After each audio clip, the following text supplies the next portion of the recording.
It's time for the real Jonathan Smith Show. This is Indy Sports Ticket 1430 AM, 93.9 HD2, and always on the free Indy Sports Ticket app. The real Jonathan Smith Show here on Indy's Sports Ticket. What is going on? Thanks for tuning in, no matter how you are tuning in. Big game last night. Notre Dame beats Georgia down there in good old New Orleans. And it was a good game. Close. It felt like both teams were evenly matched. There were just a couple of plays that dictated the outcome of that game. Now, if you get on Twitter, you'll see all these SEC haters talking about how Notre Dame just dominated Georgia. And that is simply not true. That is the SEC hate simply spewing over. And my takeaway from last night's game between Notre Dame beating Georgia, it just confirmed a truth that has always been true in sports. The better team doesn't always win. And that's what happened last night between Georgia and Notre Dame. The lesser team won. Okay, and I say that, and I'm sure a bunch of people immediately just get super upset. Like, what do you mean Notre Dame's not better than Georgia? They just beat them. But once again, the better team doesn't always win. And if you think that the better team always wins, then I assume that means that you think Northern Illinois is better than Notre Dame, which isn't true. I would assume that you also think that Michigan's better than Ohio State, which we all know isn't true. And if you think that the better team always wins, then maybe you think Arkansas is better than Tennessee and Kentucky's better than Ole Miss. Once again, the better team doesn't always win. And that's what I thought happened last night. Notre Dame only threw the ball for 90 yards. Their running backs didn't really get anything going offensively. As much as I, have a distaste for Notre Dame, Riley Leonard's a dog. That dude is incredibly tough. His ability to run the football, not just late, but really throughout the game, that was the only positive that they had going for their offense. Okay. The running backs didn't really move the ball. The offensive line struggled in pass protection. The wide receivers really struggled to separate. The only good thing going for that Notre Dame offense yesterday was the fact that Riley Leonard was able to make some plays with his legs. Georgia outgained Notre Dame. They had more first downs than Notre Dame, and both teams defensively played incredibly. But I thought Georgia was better. The difference in that game were the two turnovers and the sideline penalty and the kickoff return for a touchdown. Okay. Now, while it's very much on the record that I'm not a Notre Dame fan, bad teams don't win 11 games. And when you play against a good team like Notre Dame is, you can't give away multiple points. Like, you just can't do that. You can't turn the ball over in the red zone. You can't, turn the ball over right before half inside your own 10. Because when you do that against good teams, you get beat. And that is exactly what we saw yesterday. Georgia simply made too many mistakes. And to Notre Dame's credit, they capitalized on those mistakes. And what has to happen for lesser teams to beat teams that they are better than? They have to win the turnover battle, which Notre Dame did, and special teams. Special teams is the great equalizer. Okay, and Notre Dame had a kickoff return for a touchdown.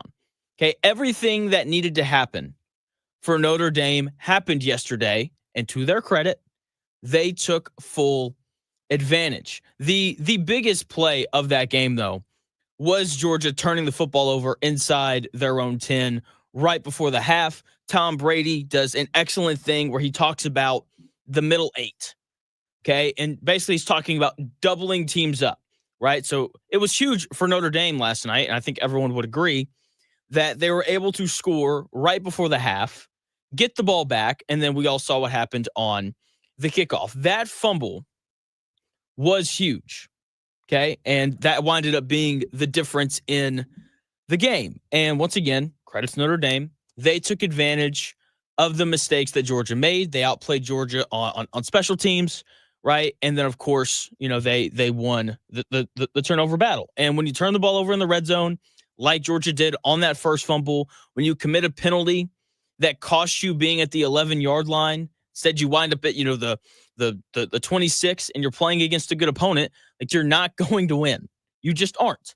And Georgia simply made too many mistakes, and victory favors the team that makes the fewest mistakes. You have to tip your cap to Notre Dame for avoiding mistakes. And that's just that's who Notre Dame has been this year. They have avoided making mistakes. And, with that being said, I still firmly believe that Georgia's better.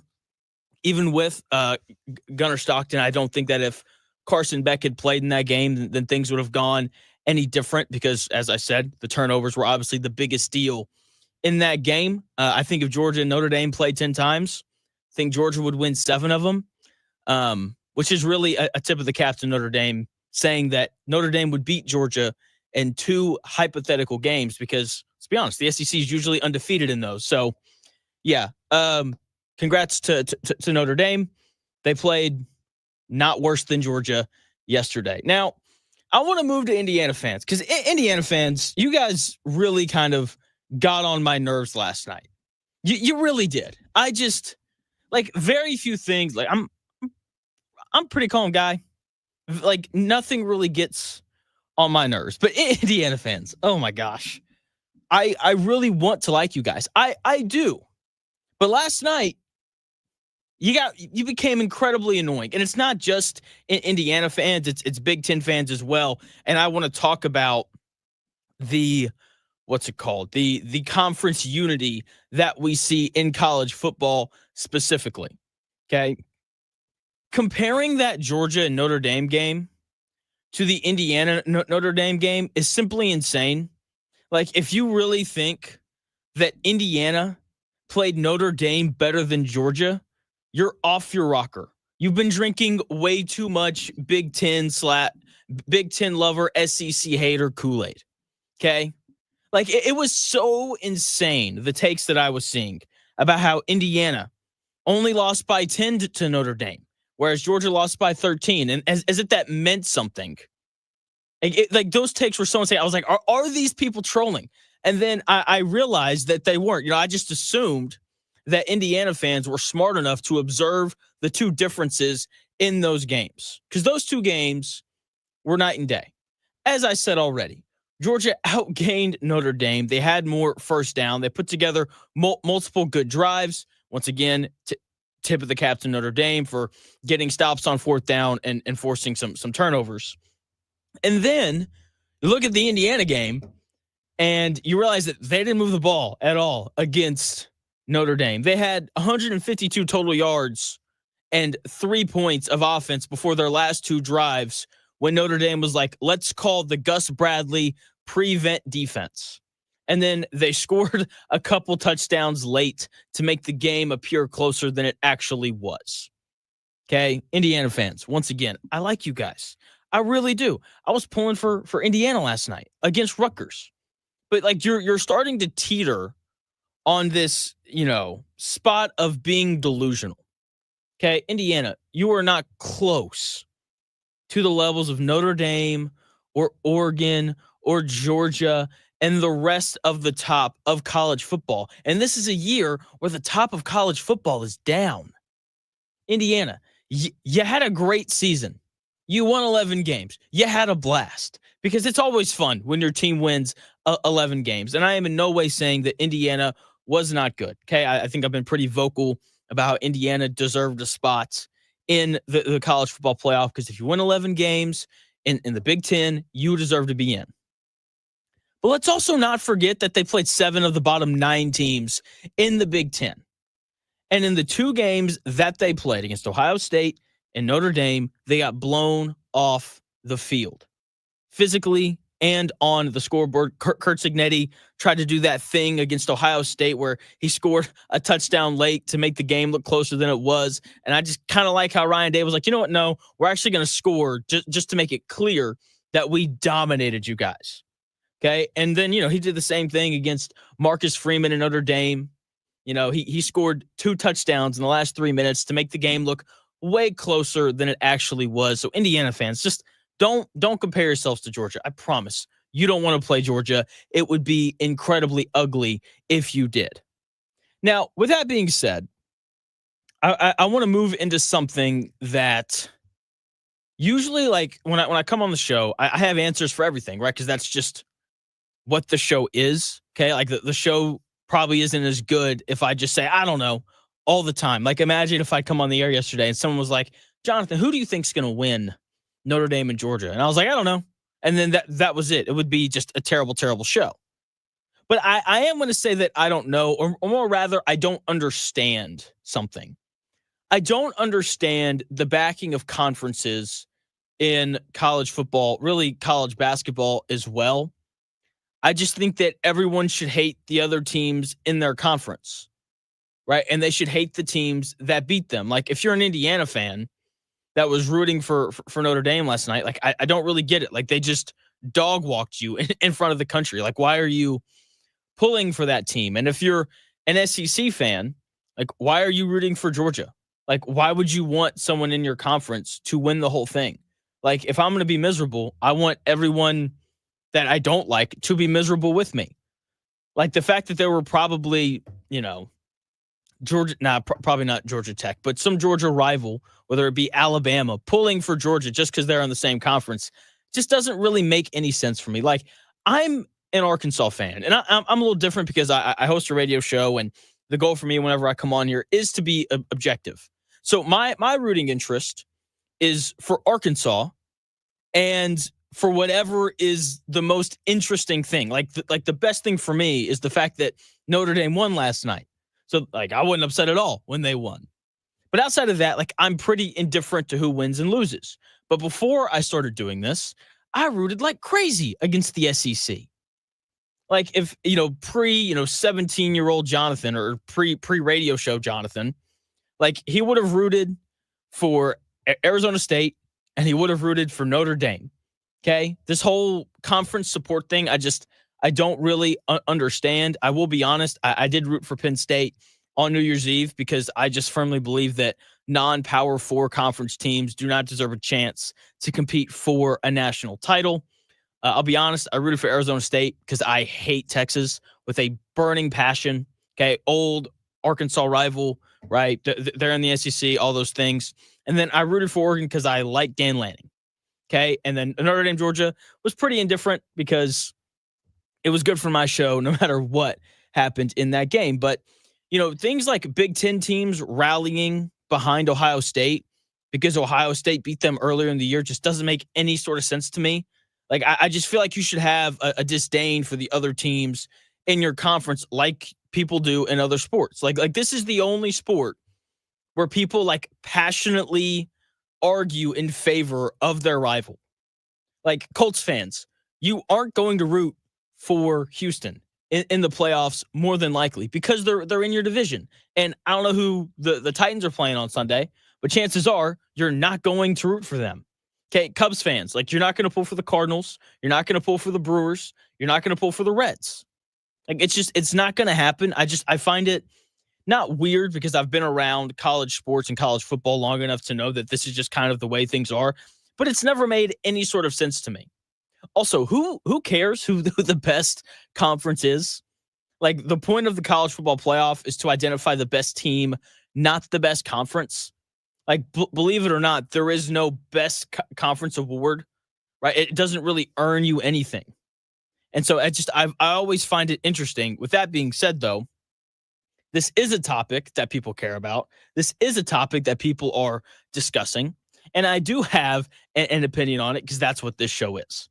And with that being said, the SEC is still the best conference in the country, which I'm going to say that. And people are like, well, of course you say that because you're an Arkansas fan, even though I just explained that I don't like the other teams in the SEC. Therefore, I do not root for them. And look, it's just a fact because the best players are in the SEC. Like this is what we do for every other sport. We look around and we say, who has the best players? And then we say, oh, that they're probably the best. And when you look at the results of the NFL draft, most of the players are going to continue to come out of the SEC. One of my favorite interviews that I've ever done, I had an opportunity to interview this guy by the name of Kevin Richardson, who played defensive back at the University of Arkansas and, got some NFL looks and all those things. And he talked to scouts. And I will never forget him saying this.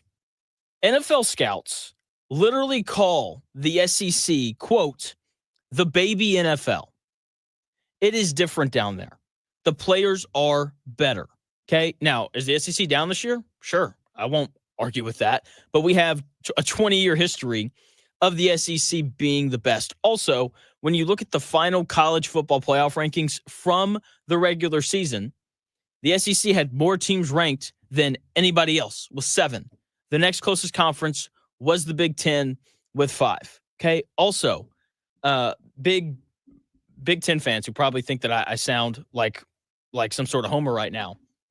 The College Football Playoff Committee made it pretty clear to us that they like the Big Ten more than the SEC this year, which is justified because, as I said, the SEC's down. Alabama's not as good as they have been. Georgia, not as good as they have been, clearly. Texas hasn't lived up to their potential this season. Oklahoma struggled.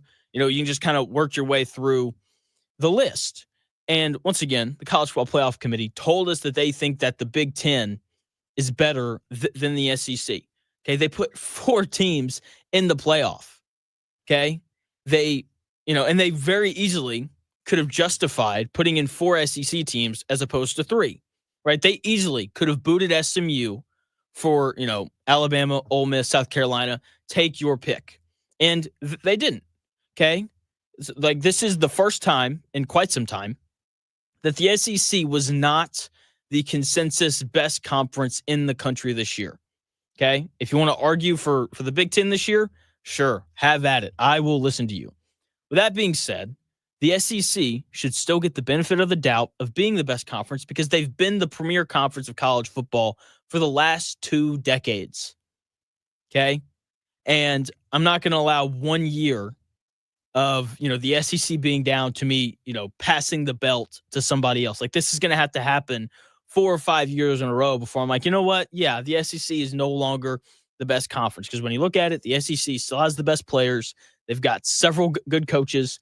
They've got a lot of teams that have the resources to go and win a title. And because of that, they're just deeper than everybody else. And as I run through all of this and I talk about the SEC and the Big Ten, I'm sure people are throwing out bowl records. Like you're probably screaming in your car. Your 4-year-olds are looking at you like you're crazy because you're like, oh, the SEC is 1-4 or whatever it is against Big Ten teams in bowl games. Bowl games don't matter. I'm going to have Zack Gray on today at, I believe, 11:40. And, we're going to talk about this. And I'm going to say bowl games doesn't matter. And he's going to get really upset. But they don't. If bowl games mattered, they never would have expanded the playoff. Like it would not have happened. It wouldn't have. Okay. But because bowl games don't matter, they expanded the playoff. That way they would have more meaningful games. It's very hard. I think that if your entire argument is based on bowl records, then I just think that you're wrong because every team, Big Ten and SEC and ACC and Big 12 and so on, every team has opt-outs. And when you have opt-outs and you have guys transferring out and not playing in bowl games, like you don't get an accurate depiction of every single team. And so I just think it's hard to judge which conference is better based on bowl games. So for me, I'm going to judge based off of players, and I think everyone would agree that the SEC tends to have the best players in the country year in and year out. Now let's close this segment with a little bit of unity. SEC fans, Big Ten fans, MAC fans, Sun Belt fans, you can just keep it moving. I think that they would all agree on the point that seeding needs to be fixed. Kirby Smart and people, they were talking about this after the game about how every team with the bye week lost, which is incredibly surprising. Actually, not really. I think Kirby Smart does a really good job of explaining it here in this clip. I don't know. I look at the what Vegas says, and it went kind of what Vegas said. You know what I mean? Like, at least in those 2 games, I guess ours was I don't know what it was. It was close, but 2 of those teams were better than the other teams, to be honest with you. And that is what it is. That's more about the seeding process and where it is. But I'm not here to complain about anything. Given the opportunity, Notre Dame lost probably their best defensive player. So I don't know how that's an advantage. Kirby Smart right there with, just the excellent observation that the four best teams didn't all forget the bye. So if you hear, if you watch First Take for some reason and you hear them say something like, or even pose the question of, is it bad to have a bye in college football? The answer is no. They just need to fix the seeding, okay? Because Arizona State didn't lose to Texas because they had a bye. Arizona State lost to Texas because they aren't as good as Texas. Boise State got a bye. They lost to Penn State because they aren't as good as Penn State. We all knew that. We knew those things before those games were even played.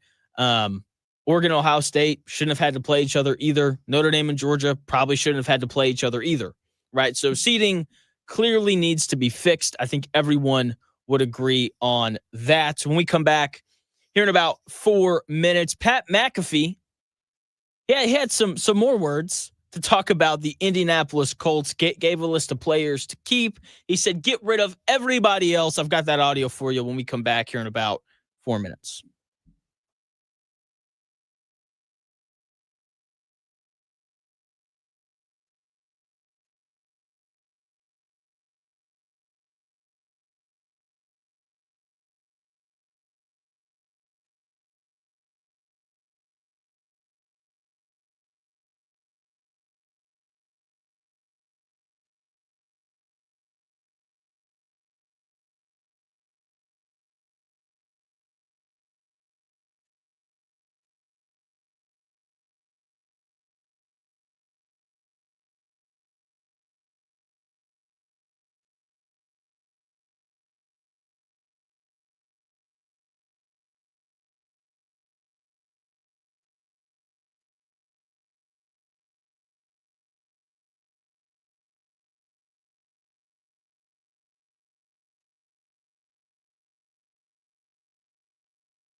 The best takes. The real Jonathan Smith Show. This is Indy Sports Ticket 1430 AM, 93.9 HD2, and always on the free Indy Sports Ticket app. The real Jonathan Smith Show here on Indy's Sports Ticket. Hopefully you're having a nice week. Happy New Year. Got a fun list Friday today. Can't wait to do that. Don't know when I'm going to do it. Zack Gray joining the show at 11:40. He's going to give out some bets. We're going to talk, Notre Dame beating Georgia last night. He was right. He picked Notre Dame. I did not. With that being said, Pat McAfee. Oh, man. I love this guy. Just never holds back. Just always lets it out. It's no secret that the Colts have angered the former punter and big-time media guy. And he had some more words for the Indianapolis Colts yesterday during his show. I'm going to go pitch myself as president of the Indianapolis Colts. Not that I ever would, but I put a plan together. And how to get rid of this entire roster, except for Pittman. I want Pittman here. I want Pierce here. D-Buck. Let's keep Quentin Nelson. Let's keep DeForest Buckner. Let's keep Kenny Moore. I like Kenny Moore. Other than that, see ya. Every one of them. Goodbye. Take a hike. Thanks for coming. Jonathan Taylor, trade his ass out of town. How do we go about doing it? You got a second-round pick? Sweet. First would be better. We'll do this for the good of the program. Anthony Richardson was a good project. Get him out of town. Fourth round or whatever the hell you got. See ya. That's what I would do. Pat McAfee talking about the Colts. He's getting rid of everybody. Which, I'm fine with that. This Colts team is not very good. It's just not. And Pat McAfee laid out a list of players that he wants to keep, get everyone else out of town, specifically calls out Jonathan Taylor, which is not super surprising. Every time I hear Jonathan Taylor talk, he just seems a little bit too happy. I don't know. Calls out Anthony Richardson specifically, a lot of that being because of the helmet tap thing. More quotes continue to come out of stuff from, the Athletic, and it's not good right now in that building. And, I guess with the exception of these guys, Pat McAfee wants to keep Michael Pittman Jr., which makes sense. Super tough guy. He's played through a lot of injuries this year. Alec Pierce, he's really emerged, improved in the offseason. That's a great sign. Quentin Nelson, Pro Bowler, one of the best offensive guards in football. DeForest Buckner, the very overrated defensive tackle. And then Kenny Moore, because that's a dude who clearly wants to win. And I will refer you back to, the comments that he made after they lost, not to Denver. It was someone else where Kenny Moore was like, guys aren't doing their jobs. And then that's kind of when it felt like things were going to fall apart. Anyway, Pat McAfee's clearly plugged into that organization. I haven't heard him ring out Chris Ballard specifically. He may have. I don't listen to a show. I'm usually working. But I bet in part because they're buddies, and McAfee wants Chris Ballard to come on his show again at some point. He won't call him out, but he really has. Okay, he just said that the Colts should get rid of everyone that Chris Ballard drafted, everyone that Chris Ballard acquired, except for 5 of them. Now, I will say I would like to add a couple of guys to that list of players that the Colts should keep. 3 guys, really, to be specific. I would keep Josh Downs. I think that guy's tough. I think that guy's smart. I think he's gotten better. So I would keep him. I would keep Ryan Kelly because it's important to have an adult in the room when all of the Anthony Richardson stuff broke. The helmet tap and I'm tired and all of those things. When that happened, Ryan Kelly was the adult in the room who was able to grab him and probably ring him out. I don't know what was said, but that is the guy that I think would have led the charge in that correction with Anthony Richardson. And on top of it, he's the only guy that Chris Ballard did not draft. So, he's probably a little bit tougher than everyone else that we've seen. I'd also keep Jalen Jones. I like him. I think he's tough. I think he's competitive. I think that he's fiery, which is incredibly important, especially when you're playing corner and you're out there all alone. And I'd also keep all of the rookies because rookies are young and rookies change over time. Like, I know people are not happy with Adonai Mitchell and the way that he's performed this year, but it's year 1. Like, we could look up in, next year or 2 years and he could be a stud. He could be really upset about the way that he performed this year, and he could go out and he could work all summer and he could come back next year as a really good player. Like that is very possible. Okay. But aside from that, I'm cool with moving on from everybody else. And we're really close to it because the Colts play their final game of the season on Sunday. And I just want to see players play their way on a McAfee's list of players worth keeping. I just want to see guys play hard. I want, it's probably not going to happen, but I want Anthony Richardson to play. I want him to get more reps. I want to see how competitive he is in a game that doesn't really matter, because that's really what you want. Like you want players on your team who get upset when they lose and pick up hoops on a Saturday morning in the offseason. Okay, like you want guys that are just hyper competitive. I thought that Marcus Freeman said something really good last night during his post game, where Molly McGrath, I think, was doing the interview, and he was talking about Riley Leonard and how just competitive he is and how important of a trait that is. Like you want guys who get upset when they lose cards on a Tuesday afternoon. Okay, like it is important to have guys like that in your organization, and you identify those guys in games like this. Who's going to play with pride? Who's going to ignore all of the crap that's around this, Colts organization right now? Okay, like, The Athletic is releasing this article with some not so great quote, and McAfee's dogging the Colts whenever he can, and it seems like a lot of people are going to get fired and released and cut or traded in this offseason. And I just want to see the players that actually want to be there and just have an intense competitive spirits about them. I want the Colts to have some pride. I want Shane Steichen to rally the players and get them to play hard. Like, this game doesn't mean anything, but we're going to learn who's tough and who's a competitor on this Colts team tomorrow.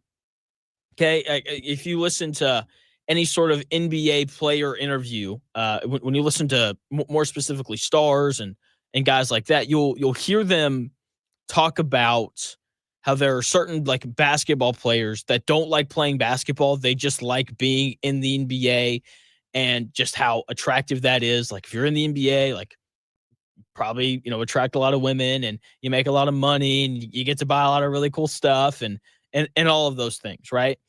And you'll hear these basketball guys talk about how they have teammates who like that more than basketball. And I'm sure that that's a thing in the NFL as well. So I'm sure there's players out there who like being in the NFL more than they like actually playing football.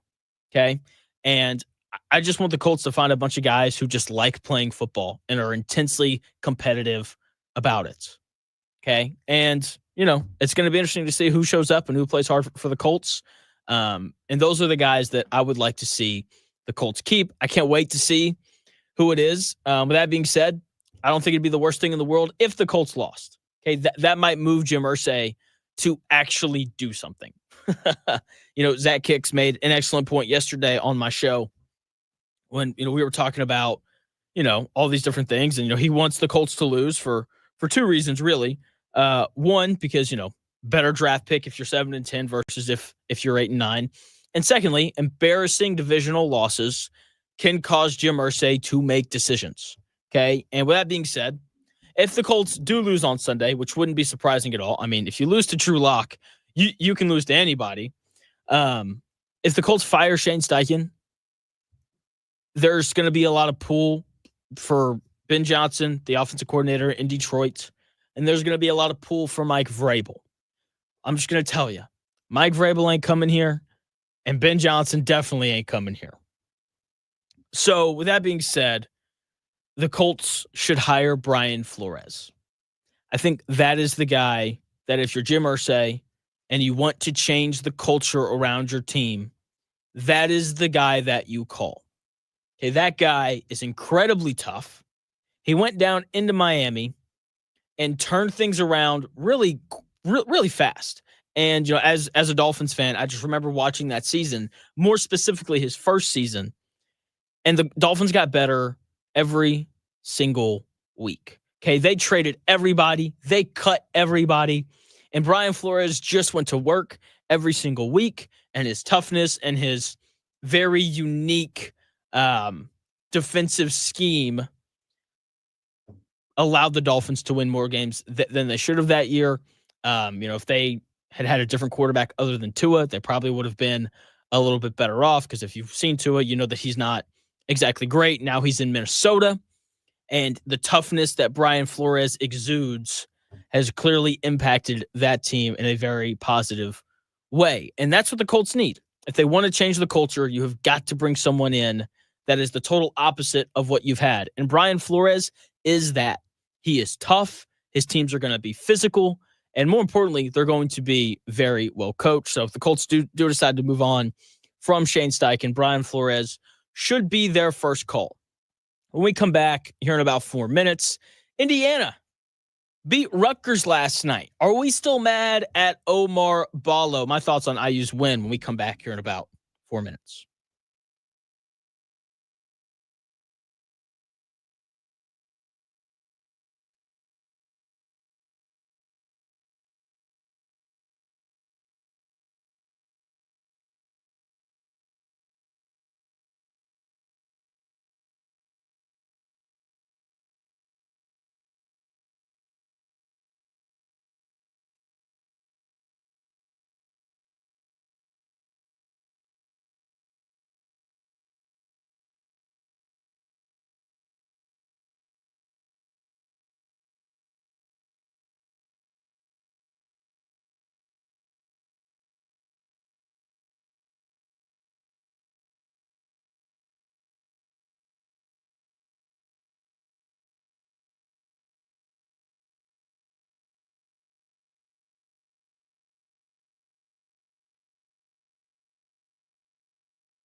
Unfiltered takes live here. The Real Jonathan Smith Show. This is Indy Sports Ticket 1430 AM, 93.9 HD2, and always on the free Indy Sports Ticket app. What's going on? The Real Jonathan Smith Show here on Indy's Sports Ticket. Hopefully you're having a nice start to your new year. The Indiana basketball Hoosiers are. Big win last night. Ace Bailey's absurdly good at basketball. Like that dude, that dude's so freaking good, man. He torched the Indiana Hoosiers last night, but it didn't matter, right? They, were able to hold on, grab the win. I mean, just a really impressive effort from them, battled back. It was good, but I have to lead with our guy, Omar Ballo. Are we still mad at him? Are we? He had 17 points, 12 rebounds, 5 of them offensive, and 3 blocks last night, and was a huge part of Indiana's win against Rutgers because Malik Renew didn't play for most of the game. Okay, look, everyone was all up in arms, mad at Omar Ballo. Oh, how could you go out drinking the night before? Not saying that was a good thing. That's obviously a bad thing. Okay, but he bounced back. He and Mike Woodson reportedly had a conversation. Mike Woodson hopefully straightened him out, and he came out last night, and he played incredibly well here. And, he did bring Ballo off the bench, and Mike Woodson was asked about it after the game. Was this like a disciplinary thing? Why did he come off the bench? And here's Mike Woodson discussing Omar Ballo. Was Ballo coming off the bench disciplinary related, or was it injury related? Let's just talk about it. 17 and 12. That's what I like to focus in on. He came off the bench and he got 17 and 12 for us, 2 blocks, which is fantastic. Mike Woodson right there talking about Omar Ballo coming off the bench and playing really well. Played one of the better games that he has played this season. And, I think Mike Woodson fully embodied what I was saying yesterday. If he plays well, people will not care about what happened before the Winthrop game. Okay? Like I said yesterday, if he plays well and Indiana wins, then the concerns about him off the court will no longer exist. People will not care, okay? And so, I'm not going to say that people overreacted to what Omar Ballo did because you can't have a player out late drinking the night before a game. But if he keeps playing like this and he doesn't do it again and Indiana keeps on winning games, then people will not care, right? They're 11-3, have won 7 of their last 8. And, he just continues to play well. Indiana really as a whole, I thought played a really good offensive game last night. They shot the ball incredibly well, right? Like this was, for me, the big question that I had about Indiana going into the season. Did they do enough to address the lack of shooting that Indiana had last year? And they finally shot the ball well, 44% from 3, which is awesome for anybody. Those are like Purdue numbers in terms of the ability to shoot the ball. Luke Goody finally made some shots. He finally skipped out on the opportunity to shoot some ducks, to actually get in the gym and work. Miles Rice is starting to play better. Love his intensity. Like I was talking earlier in the show about the Colts and how I just want to see guys compete on Sunday. And Miles Rice is like flying in for offensive rebounds, and he's pressuring the basketball, and he's making good decisions. Like just a really impressive performance from him. He also shot 8 free throws, which when you have a guard who can get to the line and make free throws is like, that's a great sign. Like guards that get to the line tend to be really good. And Miles Rice is starting to live up to that reputation that he earned at Washington State last year. And then you got Mackenzie Mbako, played a pretty solid game, 16 points, 7 rebounds, right? They needed the extra rebounding from him with Malik Renew getting hurt. Should find out more on his status today. Trey Galloway, he played well. Like it was a team win without their leading scorer. Like, it was just really impressive. They didn't turn the ball over.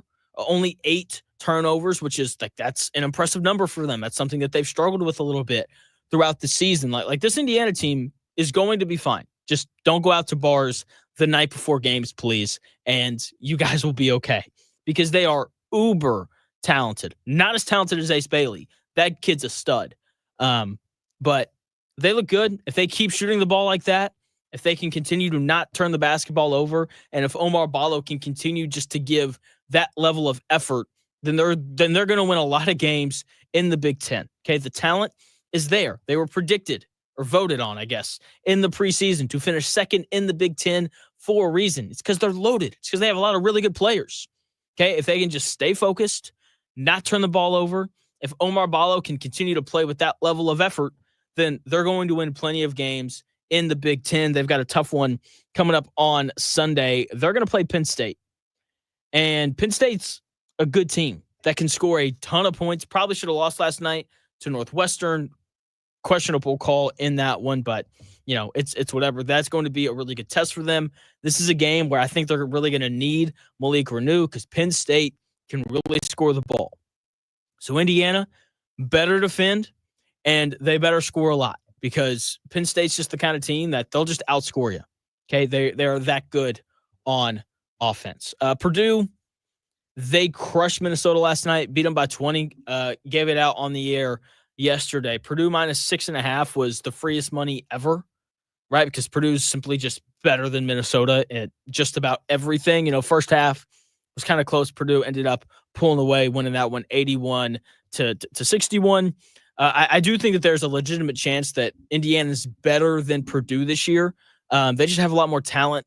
I really like Miles Rice. They're more athletic at the guard spot than Purdue is, and that is, I'm not going to say Purdue's weakness, but it feels like that is just an easy area to exploit if you have the players to do it. So Purdue, they beat Minnesota. They're also going to play on Sunday. They're going to take on Northwestern. That should be another game that they win. Pacers, they played last night, play again tomorrow. They're starting to kind of pull things together as things continue on. They beat the Heat last night. Okay, they're starting to beat some better teams. Tyrese Halliburton played his best game of the year, 33 points, 15 assists, 0 turnovers. He's third all time now in games with 15 assists and 0 turnovers, which is crazy considering he's 24, something like that. Pacers, they're 17 and 18 right now. They're going to finish over 500 if they continue to play like this. Aaron Nesmith also made his return to the lineup last night. Jarris Walker starting to play better. So this Pacers team, like I said, they're going to be fine. Okay. This is clearly a good team. Halliburton, he's kind of found his mojo again. It's not nice seeing him play incredibly well on the road. That had been an issue to start the season. Khalil Ware, 25 points for the Heat last night. Let's go. Just a really good collective effort from that Pacers team. Oh, no. Aaron Nesmith did not play last night. I thought he was supposed to. Bummer. Anyway, they look way better. Can't wait to have Zack Gray on coming up at 11:40. We're going to talk college football playoff.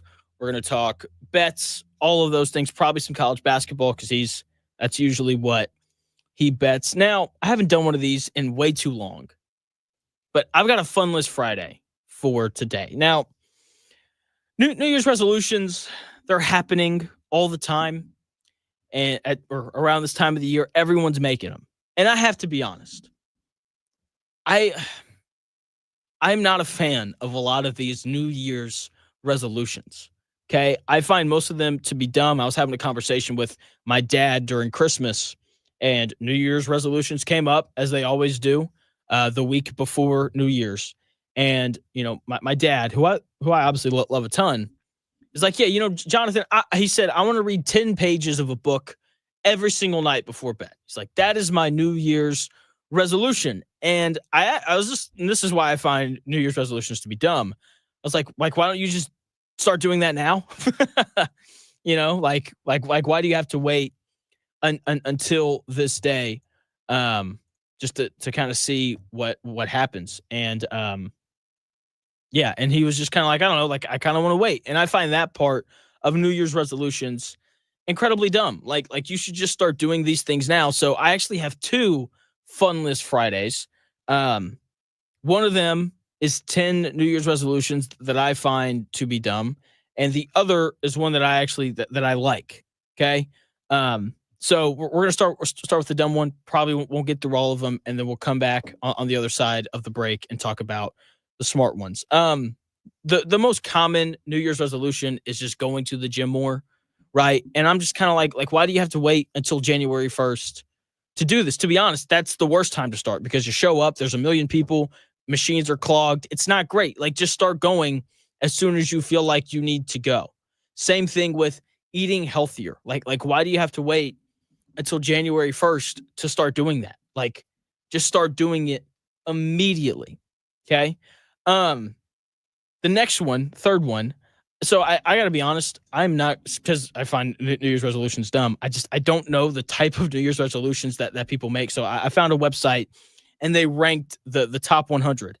And apparently the fourth most popular resolution this year is developing a morning routine. Why do you have to wait until January 1st to do that? I would argue that you should actually do that before January 1st and do it during like the normalcy of your life, not while you're traveling around and doing holiday things. Like, that doesn't make any sense to me. The next one, a very popular one, 12th most popular New Year's resolution this year is apparently doing a daily journal. Why do you have to wait till January 1st? Like why can't you just start that tonight? Like, just like start doing it. Just carve out the time and get to work on it. The 18th most popular was meditate more. Don't know why you have to wait until January 1st to do that. Just do it now. Like, wake up, do your meditation or prayer or whatever it is that you want to do, and then, move on. Number 20, the 20th most popular New Year's resolution this year was to go on a daily walk. Once again, why are we waiting until January 1st? Let's just do these things. Like, let's attack these things and do them as soon as the idea comes, right? The 31st one was create a budget. Yeah, you should do that yesterday. Like, that is, don't wait till January 1st to do that, especially around the holidays when you're, more likely to spend a little bit more money. You do that immediately. Okay. The 37th most popular New Year's resolution was to actually cancel unused subscriptions, which is incredibly interesting. I got to be honest, you should definitely do that one immediately because, if that's your New Year's resolution in October, do you really want to pay for that subscription in November and December? I would vote probably not. The 58th most popular New Year's resolution this year was to make amends with an estranged friend / family member. Yeah, you should probably do that immediately because, sad things happen sometimes. So don't wait until January 1st to change your ways. Just do it immediately. And then the last one I have on my list is to volunteer more. That was the 59th most popular New Year's resolution this year. And you should just do that immediately. Like, the holidays are a great time to go out and volunteer, whether that be, working some sort of food event around Thanksgiving, doing some sort of Christmas related, volunteering around Christmas, obviously. Like don't wait to make these adjustments in your life. Like, just start doing them. Okay. Now, with that being said, there are certain resolutions that I understand wanting to wait until January 1st to do. Okay. I have some like that. They obviously made the list because these are smart New Year's resolutions. And so, like, of course mine are going to be on that list. So while I find most New Year's resolutions to be dumb and kind of not irrelevant, it's more of just like, why are you waiting to start these things? You should just start them immediately. Instead, there are some goals that I do like, that I do think that people should do. So we're going to talk about those coming up at 11 o'clock. Coming up at 11:40, my guy, Zack Gray, he's going to join the show. We're going to talk about about Georgia losing to Notre Dame last night. We'll talk about the rest of the college football playoff. I'm sure he's going to have bets for you as well. Hopefully you took Purdue -6.5 last night. That cashed pretty easily. If you've seen those two teams play, then, hey, I get it. So, or it was a pretty obvious thing to roll with. So, yeah, big show today. Once again, when we come back here, at 11 o'clock, we'll continue Fun List Friday. We'll continue to talk about Georgia and Notre Dame. I'll continue to try to explain to Big Ten fans that you were, in fact, not better than the SEC, even though I know that that's what you so desperately want to think, but it's just not quite in your grasp yet. Sure, the SEC's down this year. Are you better than the SEC this year? Maybe. I don't know. I mean, the fact that The SEC has 7 teams ranked in the final, or they had 7 teams ranked in the final college football playoff rankings at the end of the year, and the Big Ten only had 5. I think would point to the SEC being better, but, hey, whatever. When we come back here in about 5 minutes, we will finish up Funless Friday.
Life is full of moments, from first steps to first loves, moments that make life special. Now, life can also bring us difficult and disruptive moments like a cancer diagnosis, which is why the groundbreaking work of Stand Up to Cancer is so vital. They know the problem of cancer won't be solved by one doctor, one lab, or one hospital. It takes collaboration. That's why Stand Up to Cancer brings together top minds from different fields to find new and better treatments so patients can thrive. So when it matters, we can all show up for moments of a lifetime. Please join Stand Up to Cancer and Myrtle Beach to help families get back to where they belong, making new memories for years to come.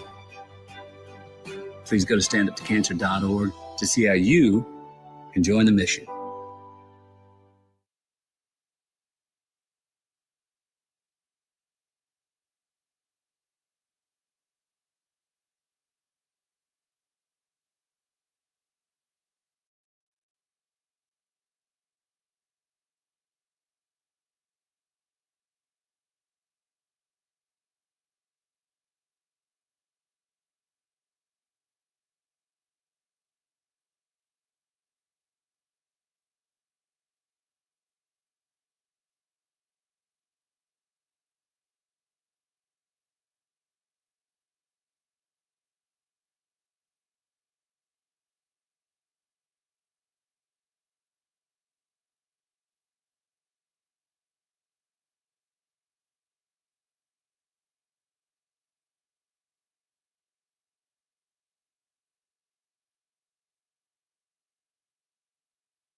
It's time for the real Jonathan Smith Show. This is Indy Sports Ticket 1430 AM, 93.9 HD2, and always on the free Indy Sports Ticket app. What's going on? The real Jonathan Smith Show here on Indy Sports Ticket. Thanks for tuning in, no matter how you are tuning in. Let's continue or finish up Fun List Friday, and then we'll move into all the other things going on. Just saw a tweet from John Rothstein that came out about an hour ago that I would like to talk about. So let's finish up Fun List Friday, and then we will move into that. Just look, I'm not a New Year's resolution guy. With that being said, I do have a couple, and because I just think a lot of them are dumb. Like you should just start doing these things immediately. And there are some though that I do understand that like you would want to wait for, right? And they're just more specific. So here are some New Year's resolutions that I like. And I think the common theme here is like there's all like a time related goal. So like one of my New Year's resolutions this year is to read the Bible in 1 year. Like that is one of my goals. And so like I like that one because there's like a set thing that you can achieve, like reading 52 books in a year. Okay, like I like that New Year's resolution because there's a specific number. Being like, oh, I just want to do this, fill in the blank more. I don't think that that's a good one because I don't think that you're going to commit to it if there's no sort of like specificity with your New Year's resolution.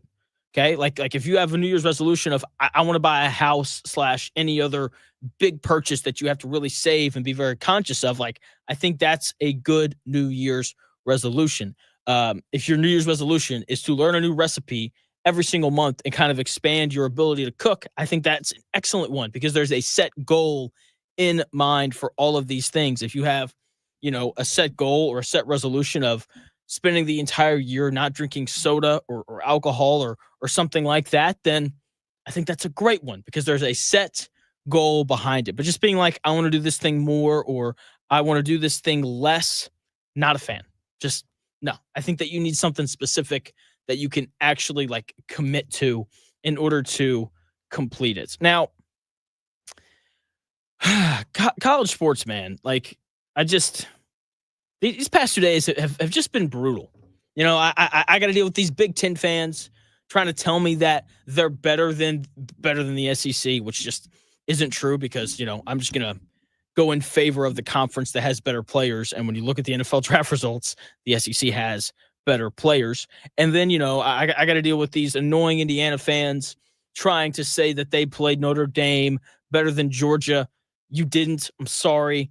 And now, John Rothstein tweeting this an hour ago, apparently the NCAA is considering allowing 5 years of eligibility for players in all sports moving forward. No, do not do this. Do not do this. I hate this so much. Can't stand it. Oh my gosh. Okay. Sorry. I have to collect myself because I continue to see college sports moving more and more away from being college sports. Like we don't need a fifth year. Okay. Like there are plenty of guys who are in college already for 5 or 6 years. And on top of that, are we really going to allow for guys to be in college for 7 years? And I say that more specifically, play college sports for 7 years. And you're like, Jonathan, what are you talking about? The limit's 5 years. Well, now, if they move forward with this, you can go play JUCO for 2 years, which does not count against your eligibility. So you can play JUCO for 2 years, transfer up as, now a 20-year-old, and then play 5 full years of whatever college sport it is that you play. That to me is incredibly dumb. It just is. Okay. Like I don't want 25, 26, 27-year-olds in college sports. We've seen it, with the COVID year and everything like that. And I don't feel like people really like it. Is it the end of the world if this happens? No, of course not. But this combined with the JUCO rule, I just think is simply insane. 4 years of eligibility, and that should be it. Okay. That should be the rule. No ifs, ands, or buts about it. Like, this is something that people were not complaining about. And for some reason, the NCAA wants to change it. Do not change this. Do not change this. College sports are supposed to be about young people playing a sport, not 24, 25, 26-year-olds trying to stay in it just a little bit longer. Doesn't make any sense to me whatsoever. Moving on, Georgia playing against Georgia playing against Notre Dame last night. And, I'm just kind of at this point where just watching that game, and my biggest takeaway is it just confirmed something that we all know to be true, and it's that the better team doesn't always win. Okay, that's what we saw with Georgia and Notre Dame last night. The better team doesn't always win. I still think Georgia's better than Notre Dame, and I say that, and you're probably really upset because for some reason Indiana fans thinks it makes their season better if Notre Dame's better than Georgia, even though they aren't. Because once again, the better team does not always win. And if you disagree with that, then I'm assuming then that you think Notre Dame is not as good as Northern Illinois because Northern Illinois beat them. I would assume you also think Michigan's better than Ohio State, even though we all know that's not true. I would assume you also think Arkansas is better than Tennessee and Kentucky's better than Ole Miss, even though we all know that those things aren't true. Okay, the better team doesn't always win. And last night, the lesser team won that game because the better team, Georgia, simply made way too many mistakes. And victory favors the team that makes the least amount of mistakes. I thought Georgia's offense looked way better than Notre Dame's. They moved the ball more. They had more total yards. They had more first downs. Both teams defensively, I thought, were awesome, which is kind of what I think everyone expected. And when you have these intense defensive battles, turnovers are what change games. Okay? And when you look at this game last night, the difference was the 2 turnovers by Georgia, the penalty on the sideline, and the kickoff return for a touchdown. Okay, turnovers and special teams are the great equalizer. Those 2 things are what allow lesser teams to beat teams that are better than them. And Georgia, once again, they lost the turnover battle. Okay, and to Notre Dame's credit, they took full advantage. They outplayed Georgia on special teams, right? They had the kickoff return for a touchdown. Their field goal kicker didn't, he hit all 3 kicks, right? And that, along with the turnovers, are what allowed Notre Dame to win that football game. Okay, like if you're Georgia and you're playing against anybody, doesn't matter who it is, and you turn the ball over in the red zone, like Georgia did on their first fumble, and you commit a penalty, a walk-on who's not even dressed, commits a penalty that costs you being at the 11, now to having to be at the 26 against a really good Notre Dame defense, like that is costly. Fumbling the football inside your own 10 right before the half when you're playing a good team. Like you aren't going to win that game when you make all of those mistakes, especially when you're playing against a good team like Notre Dame. Okay, Georgia simply made way too many mistakes, and victory favors the team that makes the fewest mistakes. Now, you have to tip your cap to Notre Dame. Riley Leonard, really tough guy, hard not to like him. As a person, as a quarterback, I don't think I'd want him. Once again, he threw for 90 yards yesterday. Not great. Okay, so Notre Dame, congrats. You made fewer mistakes than Georgia, and that is part of the game. That being said, I still think that Georgia's better than Notre Dame. Also, Indiana fans, come on now. You guys are driving me crazy here. Like, I like Indiana fans. I think a lot of you are really nice, but you're kind of starting to become incredibly annoying. And it's not all Indiana fans. Part of it is just obnoxious Big Ten fans, but Indiana fans specifically, come on now. Comparing that Georgia-Notre Dame game to your game against Notre Dame is insane. Like, it really is. Like, if you watched both of those games, and if you remember both of those games, they were entirely different. Entirely different. Those 2 games were night and day. That Georgia game came down to 4 big mistakes that Georgia made. Okay, Georgia outgained Notre Dame. They picked up more first downs than Notre Dame. Their backup quarterback played better than Notre Dame's starting quarterback. Okay, now once again, to Notre Dame's credit, their defense was outstanding. Okay, and then you look at Indiana, who just got dog walked that entire game. Indiana didn't move the ball against Notre Dame at all. Okay, they had 152 yards of total offense and 3 points before their final 2 drives when Notre Dame was like, you know what, let's go with the Gus Bradley, don't get beat deep, let's just play our prevent defense. And against that extremely soft defense, Indiana was able to score two touchdowns in the final 3.5 minutes to make that game look closer than it was. Okay, now look, Indiana fans, you guys are nowhere near the levels of Notre Dame, obviously, Oregon, Georgia, Ohio State, obviously, and the rest of the top of college football. You had a good season, which is fun. You won 11 games, and I am in no way saying that Indiana was bad, because bad teams don't win 11 games. Like, that just doesn't happen. Okay, especially when you play in the Big Ten. But let's just look at the facts. You played 7 of the bottom 9 teams in the Big Ten. Okay, and when you played against the best teams, you got blown off the field in a year where the top of college football is down. Okay, so just calm down just a little bit. All right, like, have fun. Like, you won 11 games, that's great, but don't compare yourselves to Georgia and Notre Dame. The other thing that I do want to hit on here is conference unity. I have opinions on everything, but I don't have an understanding of everything. And I don't understand the backing of conferences in college football.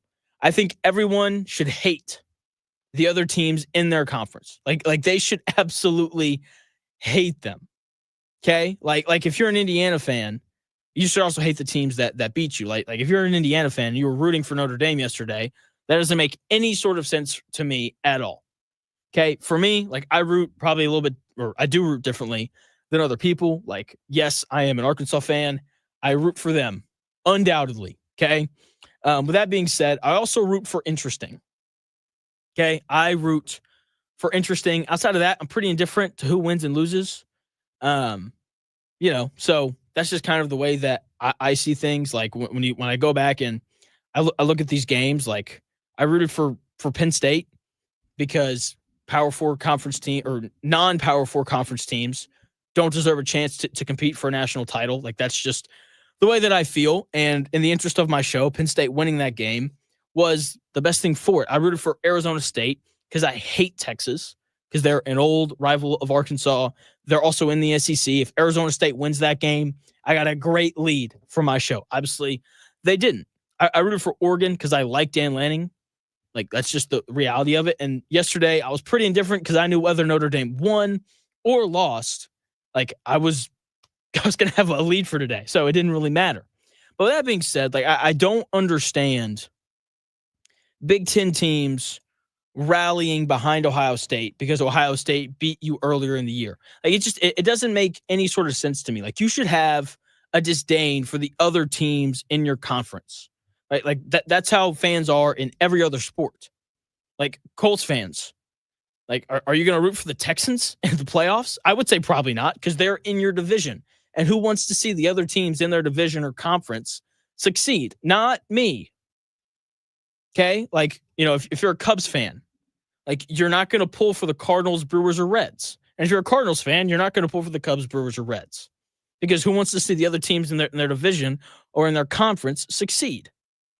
Like, it doesn't make any sort of sense to me. This is the only sport that we do it in, which I think is kind of funny. But with that being said, this is a very, common topic around this time of the year. Who's the best conference? I don't really care. There's no award for the best conference in college football. Okay, like, the point of the college football playoff is to find the best team, not the best conference. With that being said, this is a topic. People are talking about it, and I do have an opinion on it because I have an opinion on everything. And look, the SEC is the best conference. And I'm going to say that, and people, because this is Big Ten country, and all of a sudden Indiana fans care about football, people are going to get really upset about it. Like, how can you say that? When I look at the NBA, I think that the Boston Celtics and the Oklahoma City Thunder are the 2 best teams in the league because they have the best players. When I look at the NFL, the Lions we all knew before the season started that the Lions were going to have a shot at winning the Super Bowl because they have the best players, and you just kind of work through it. I think that in every sport, we all just kind of default to who has the best players. And when you look at college football, the SEC has the best players. Like, that is a fact. Just look at the NFL draft results. Most of the players are going to come out of the SEC because, once again, the best players are in the SEC. Now, could things be more level? Is the gap not as lopsided as it once used to be? This year, sure. But still, like, when you look at the last 20 years, it's been SEC all the way. Okay, there hasn't been back-to-back years of a national championship game not having an SEC team since 2004 and 2005. Now, it could happen again this year. It probably is, because Ohio State's probably going to beat Texas. But for the last 20 years, it's been all SEC, right? And there have been some down years in there. And, last year, the SEC was still really good. The SEC's still really good this year. Once again, it's the baby NFL, according to NFL scouts. Okay, they had more teams ranked in the final college football playoff poll than any other conference. The next closest was the Big Ten with 5. Okay, also, the other thing, that way I don't sound like a homer this whole time, even though I'm not. I don't like the other teams in the SEC. The College Football Playoff Committee also told us that they think that the Big Ten's better this year. Okay, so like Big Ten fans, if you want some sort of argument, here it is for you. The College Football Playoff Committee put 4 teams from the Big Ten in the college football playoff, more than any other conference. They only put in 3 SEC teams, even though they very easily could have booted out SMU. They probably should have, for another SEC team, whether that be Ole Miss, Alabama, or South Carolina. Okay, for the first time in quite some time, the SEC was not the consensus best conference in the country this year. If you wanted to argue for the Big Ten, I would listen to you.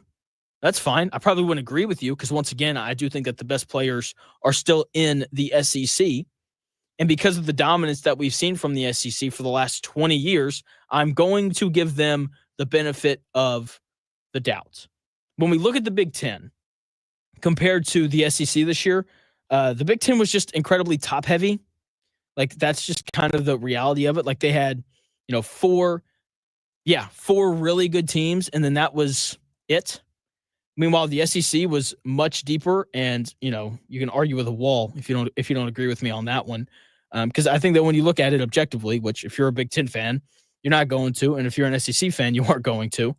I think that you would very easily come to the conclusion that the SEC was definitely deeper than the Big Ten, but the top of the Big Ten was probably better than the SEC this season, right? Because you had Ohio State, obviously probably the best team, or definitely the best team in the country at this point in the year.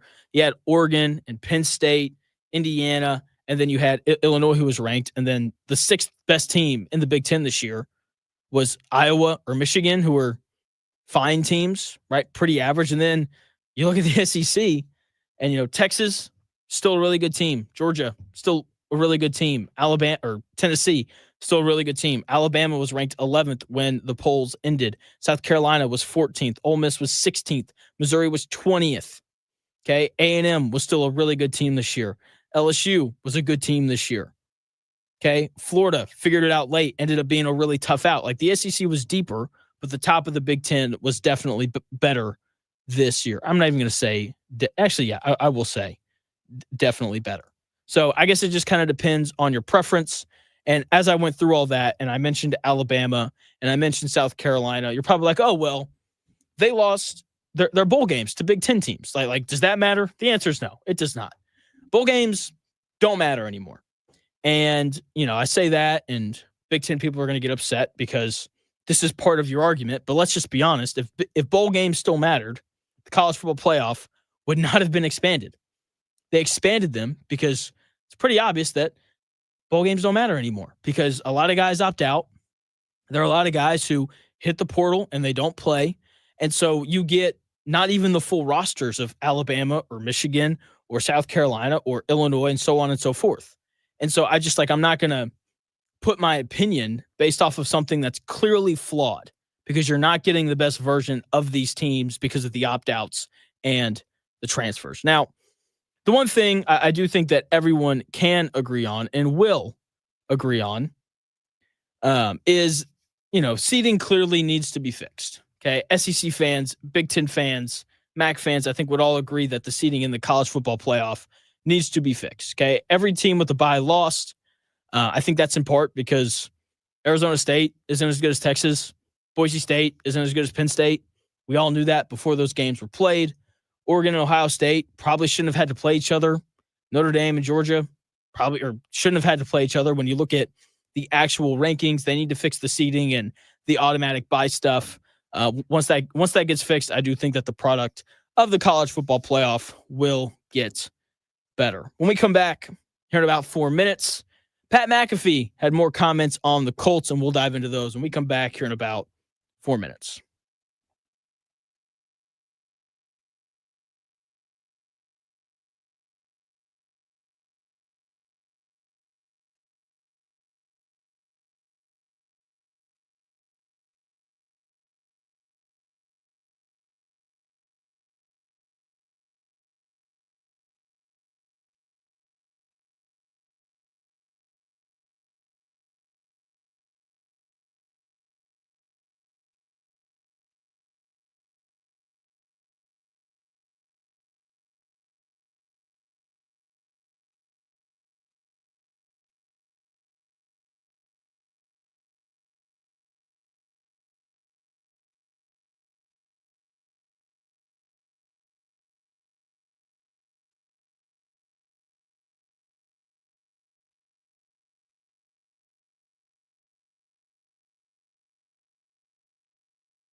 Life insurance. Why are you putting it off? Can't afford it? Too much hassle? Think you don't need it? There's lots of excuses for putting off life insurance. But if you weren't there, who would pay the mortgage and other bills? With Ethos, you could be covered in 10 minutes and boom, family protected. Ethos, fast and easy online term life insurance. Up to $2 million in coverage with no medical exam. Some policies as low as $1 a day. Answer a few health questions and get your free quote at getethos.com. That's getethos.com.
Often imitated, never duplicated. The real Jonathan Smith Show. This is Indy Sports Ticket 1430 AM, 93.9 HD2, and always on the free Indy Sports Ticket app. What's going on? The real Jonathan Smith Show here on Indy's Sports Ticket. Set to be joined by Zack Gray coming up here in about 15 minutes. We're going to talk more Notre Dame and Georgia. We'll get into college basketball a little bit as well.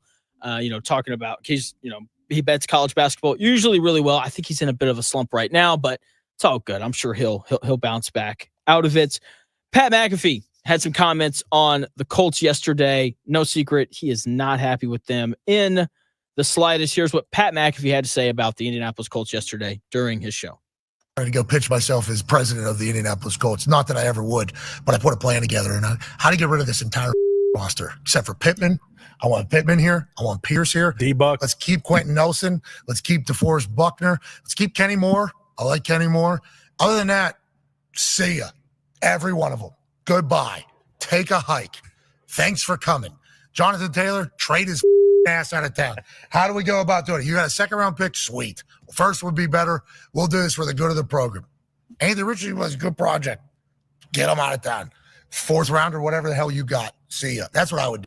Pat McAfee, former Colts punter, right there on his show. I believe this was yesterday, talking about just this Colts team, and he lists off all these guys that they should get rid of, and all the guys that they should keep. He says get rid of everybody else. And look, like I get it, it makes sense. Michael Pittman Jr., tough guy. Alec Pierce clearly worked his tail off in the offseason to become a better player. Quentin Nelson's been one of the best offensive guards in football really ever since he showed up in the league. DeForest Buckner, I don't know. A lot of people like him, I guess.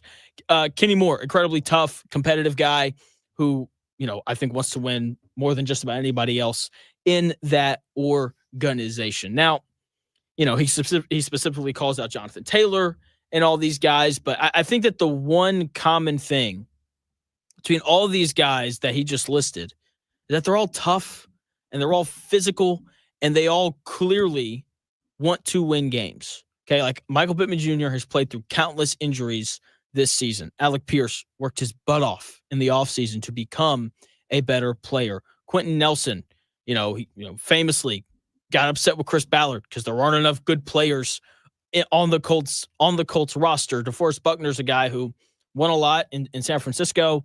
Clearly one of the leaders on that team. Kenny Moore, he had his comments, earlier in the season questioning work ethic and things of that nature. Those are the guys that he wants to keep. I would add a couple guys to that list. I'd keep Josh Downs. I'd keep Ryan Kelly. I'd keep Jalen Jones and all of the rookies because you just never know what rookies are going to turn into. For example, like I know everyone's upset with Adonai Mitchell and just the rough season he's had as a wide receiver, but maybe something in him sparks. He goes into the offseason, works his tail off, comes back, an awesome player.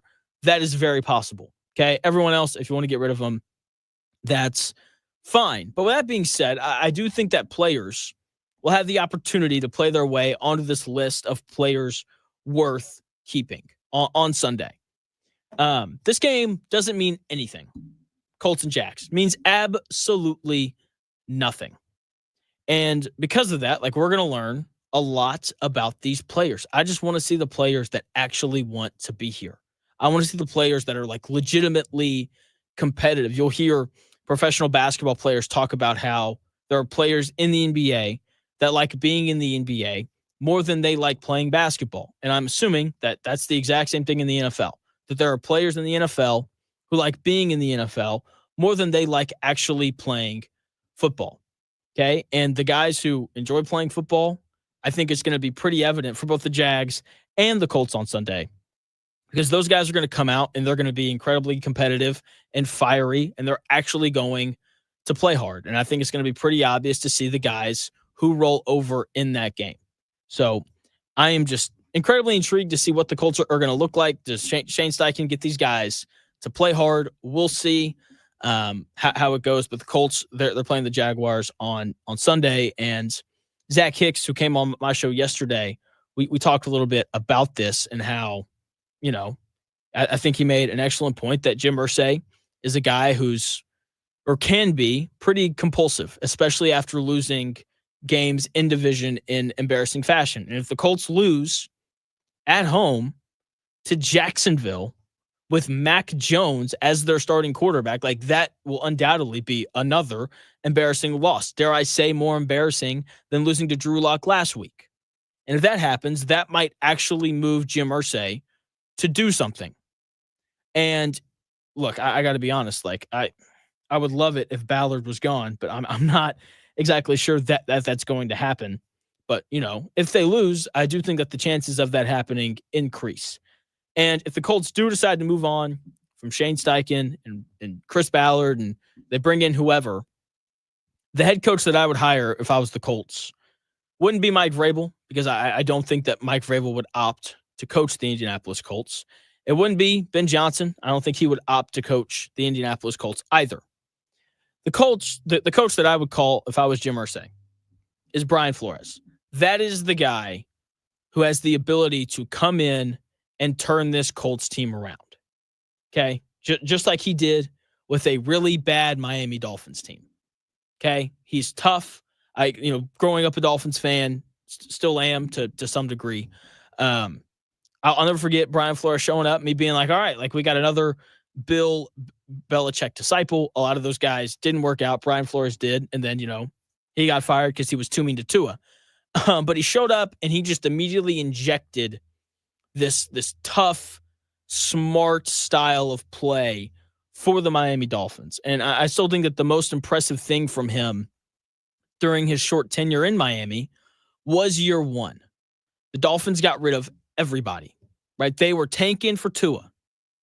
And so they trading away all their best players, and they're cutting guys, and they're trying to create cap space. That way they can draft Tua. And then, they wind up, going and getting, Tyreek Hill and Armstead, a really good left tackle. Like, so they clear cap space so that they can do this complete rebuild. And with all these not very good players, Brian Flores showed up and was able to win. I think they won 4 games that year.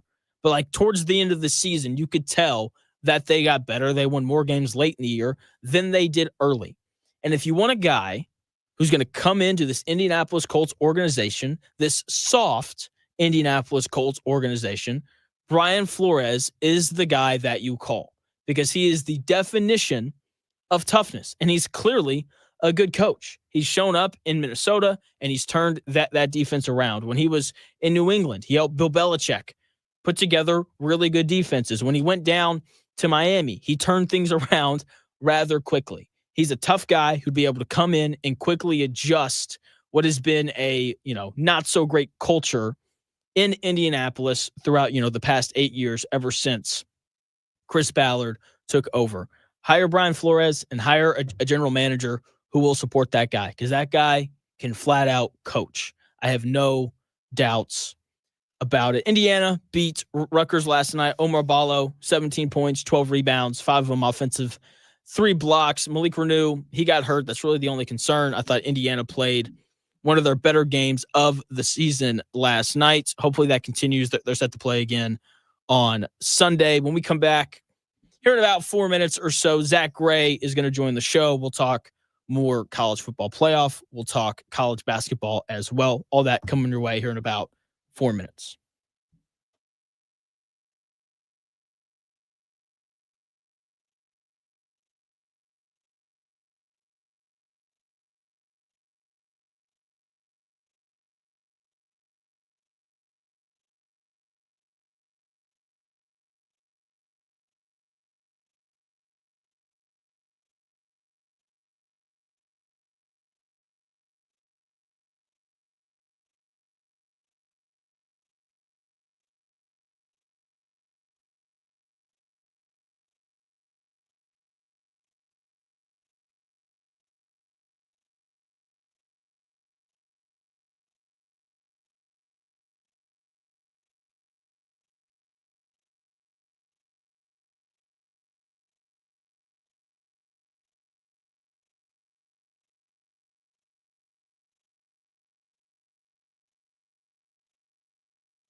Unadulterated sports talk with unfiltered takes. It's the real Jonathan Smith Show on Indy Sports Ticket, 1430 AM and 99.5 HD2. It's a Friday, and it's 11:40, which means Zack Gray joins the show. Follow him on Twitter at ZG The Grapevine, where he gives out bets. There's a link in his Patreon where he gives out tools for you to make better bets as well. At ZG The Grapevine joins me now. Zach, what is going on, man?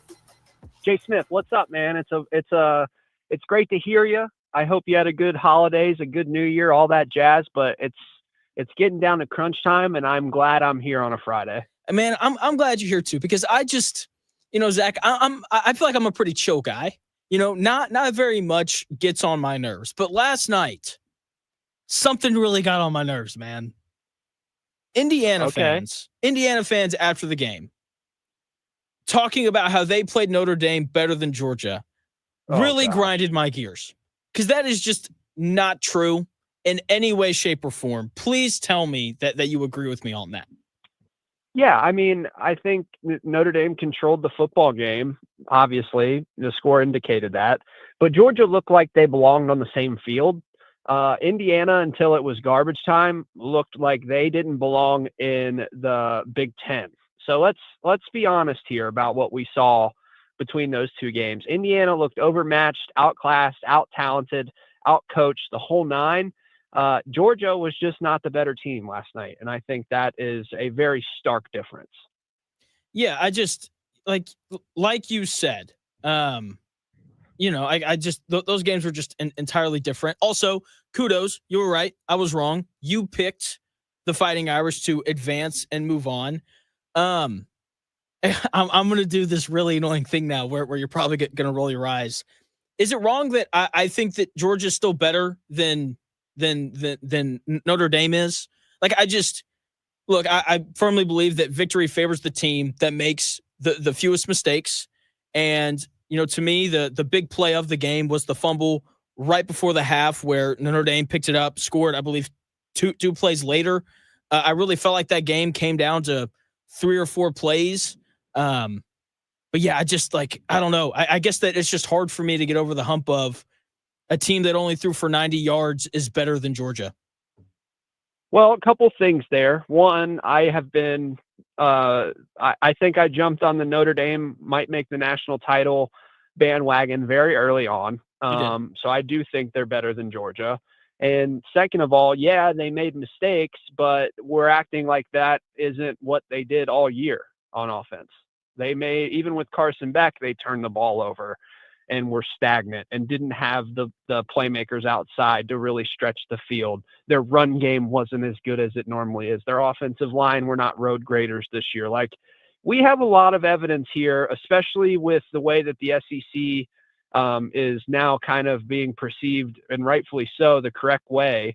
Like, this Georgia team was just kind of meh. And like, Notre Dame has an identity. They coach and play to their identity. And they are very clearly the better team than Georgia across the board. Maybe not the most talented, maybe not the most, high flying when it comes to certain position groups. But like, I think that was a pretty thorough beatdown. And it's not like Georgia laid down. Like, they fought a little bit and Notre Dame took it from them. So I think that's a crazy take that you have.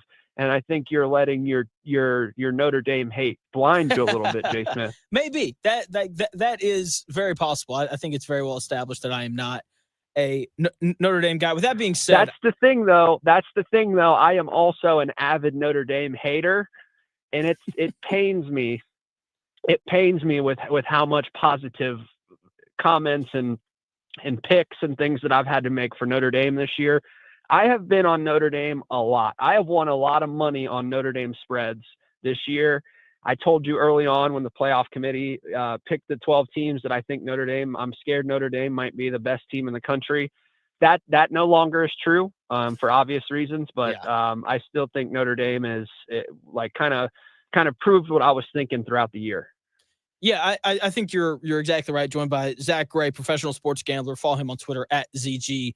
The Grapevine, you can check out his Patreon linked in his bio, where he sells tools to help you make better bets.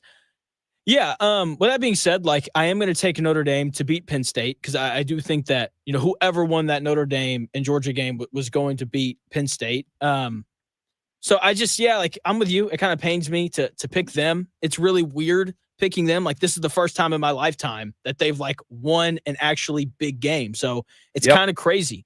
With that being said, I think that you also hit the nail on the head. Ohio State's clearly the best team.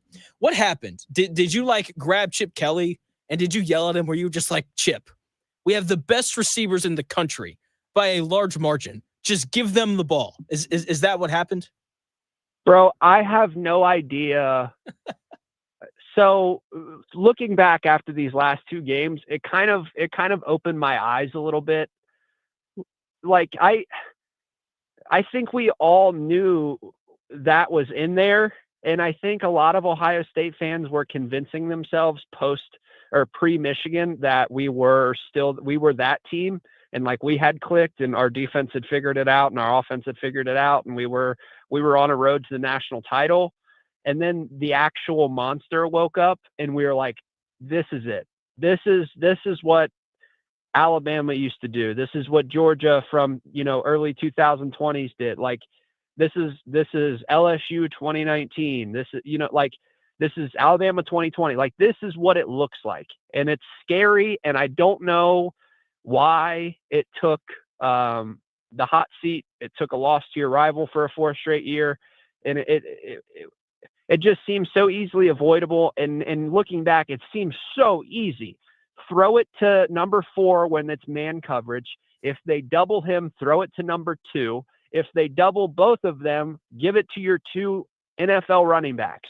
That easy. And then on defense, they were just like, yeah, we're going to play a base defense with 10 guys. And Caleb Downs, just do whatever you want to do. And you can just go wherever you want, and you're going to be around the football every play. Like, obviously, looking back, obviously, that's what they should have been doing all year. Obviously. And, it's cool that they figured it out. And I think the ball's rolling down the hill now. I don't think anyone can stop them. I'm going to be honest. And that's me trying to hold back expectations and try to not be a fan and look at it from an unbiased take. But we've seen this before. We know what this ends in. This ends in a national title when a team plays this dominantly against these types of teams consecutively and getting the ball. Like LSU, there's not a spread big enough. There's not a game plan good enough to stop this kind of momentum, in my opinion. I agree with you entirely. I think that I don't even want to use the word weakness because that is not the proper term. I do think the one thing, though, and if you disagree, please say so. The one thing that I would, I guess, not even concerned because it hasn't been an issue, would be the injuries up front, like with the offensive line. Like, is there a pass rush? And I thought maybe Georgia, but they're obviously gone. That is good enough to disrupt the timing and the passing ability of Ohio State. Is that any sort of concern for you? Because I do think that would be the answer to slowing them down. It was a concern for the Tennessee game, and everyone said Tennessee's got one of the best D-lines in the country. They have a first-round edge rusher on their team, and nothing happened. And then they played Oregon, and they have, Birch and their edge rusher, and all their defensive line is so good, and their defense is and nothing happened. So, I think the offensive line loses reps. I thought they lost reps against Tennessee. They lost reps against Oregon. But they're playing in a way to where they're not making that the main thing. Like with Michigan, their offensive line lost reps, and it was so noticeable because they were attacking those guys that were losing reps. There's so much play on the outside, on the perimeter, rollouts, off tackle, gap scheme runs. Like they're avoiding that issue, and they can because they have so much skill. Yeah, and that's the thing. Like I think Chip Kelly's done a really good job of, like you said, kind of not putting the game in the offensive line's hands. Like I love the plays where they bring Jeremiah Smith in motion and they find him really quickly. I feel like their quick game has just been really good. And then from time to time, like you said, if you get man coverage, just throw it up to that 6'3" specimen of an 18-year-old. What'd you make of Texas? Because I do think that Texas is look, as someone who hates Texas with a passion, I'm not upset by this, but I feel like they haven't played to their full potential all season. Like the offense just kind of always seems to leave something on the table. I do really like their defense. What do you kind of think of them? Are you worried at all? I'm not worried. I think that talent-wise and roster-wise, they're not as good. I don't think there's another team that can even make the claim that they're as talented. And I think we saw Arizona State kind of maul their offensive line. Of the three, like the offense for Ohio State is one thing. They have Jeremiah Smith. He's the best player I've seen in my lifetime in an Ohio State uniform already. Like they have all that. Great. But 8 sacks against Oregon, who left in this field is going to score enough to actually threat to win a game against Ohio State right now? Unless there is an all-time implosion from Jim Knowles in the defense, who is scoring against them? So that you can be as great as you want on defense. Ohio State's going to find a way to score a little bit now with the way that they're moving the ball. But who's scoring on this defense? Yeah, I think you're exactly right. I mean, they're just look like this is also, I think, what was to be expected before the year started. It just took forever for That's them. why it's maddening. Joined by Zack Gray, professional sports gambler. Follow him on Twitter at ZG The Grapevine. He's got a Patreon linked in his bio where he sells tools to help you make better bets. So I think we're in pretty similar camps now with the rest of the college football playoff. I think we both feel pretty strongly about Ohio State. Now, you are a huge college basketball guy. I have to ask, because I know you've been incredibly tuned in. Did you see Ace Bailey and Rutgers play against IU last night? I actually didn't catch that, but I watched Ace Bailey hit a buzzer beater against Seton Hall. My buddy Michael is a huge Ace Bailey fan. And he should, I know he went to Rutgers, but he's freaking awesome, dude. He's so good.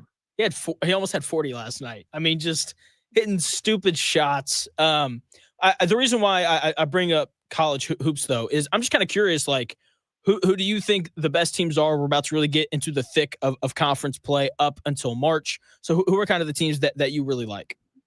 Ohio State. No, I'm just kidding. That's a joke. No, they're terrible. I think you kind of have to, and I hate to do this, but I think you kind of have to go with the chalky Auburn, Tennessee, that group, because I really do think like Tennessee and Auburn are my 2 favorite teams this year just because of their versatility. I think with Auburn in particular, I think the issue that had been holding them back in years past was their guards. And I think they have a little more flow and rhythm with their guards. Katie Johnson, I don't know if you remember him, was just kind of like, I don't care what the play is.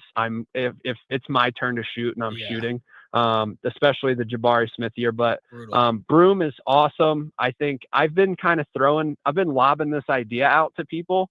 And I think I'm blanking on his name. The top guy for Tennessee right now. Give me 1 sec, and I'll grab it for you.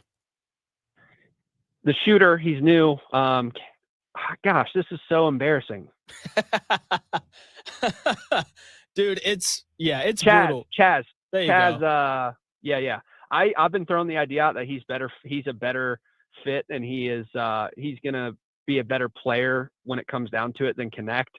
Because Chaz Lanier, I knew it. I knew it. But I just think he's a little more consistent.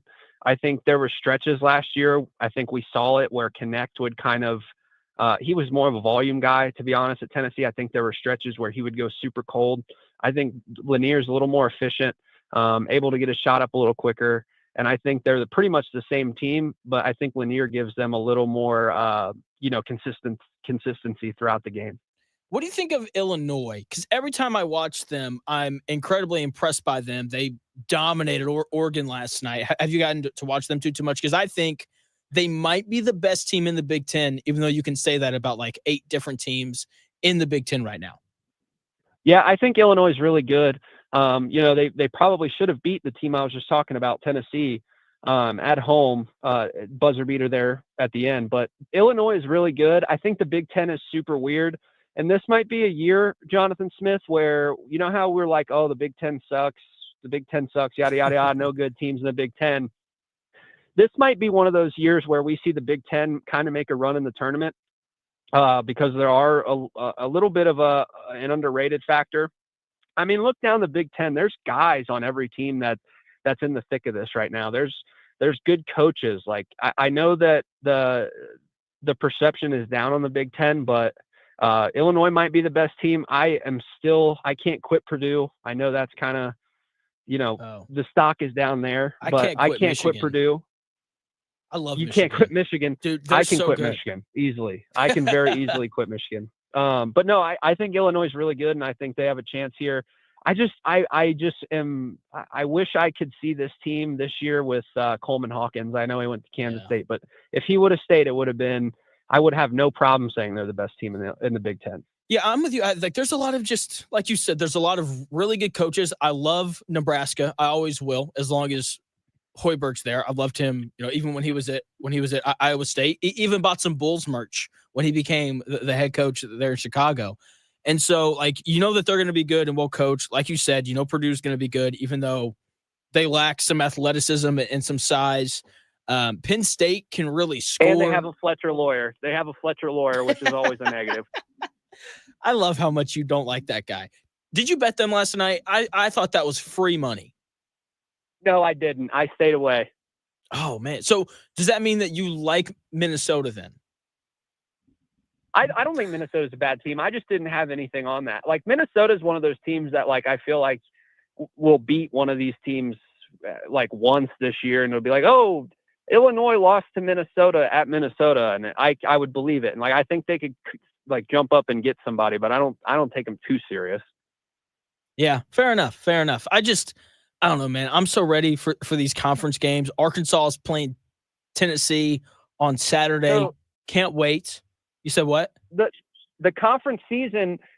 So for me, at least, from a inside baseball here, from the betting side, the conference season is like a reset for my model, essentially, and not a full reset. We still have a lot of data to go off of, but you know how conference games get. Your non-conference stats with your the different levels of opponents you're playing, that can get skewed a little bit. Once you're in conference, you're playing, all things considered, pretty talent equated games across the board. So I'm excited for conference season here when it comes to the betting side, because there's a lot of different angles that you can take. Home and road splits go into play in my model.